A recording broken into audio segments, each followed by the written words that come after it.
Bill 569. Imagine this. Imagine a parent asks their school district if the child can take an online class that better fits their medical needs or work schedule.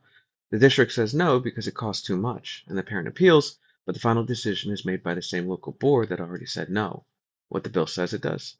Senate Bill 569 updates Texas law to expand virtual and hybrid learning options and modernize how online education works in public schools. What it actually does. This means school districts and charters get more control over who can access virtual classes, while parents lose the ability to appeal those decisions to the state.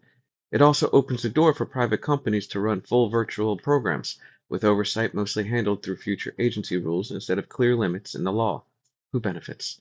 School districts and charter operations that want more discretion and budget control, private virtual education companies that can manage full programs, and families who already have reliable internet devices and flexible schedules.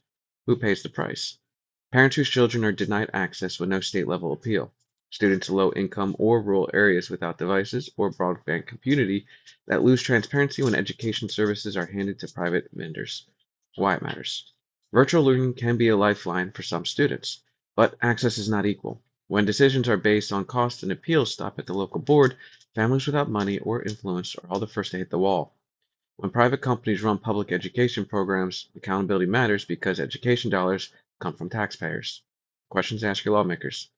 How should families protect their children's access to virtual courses if local boards have the final say?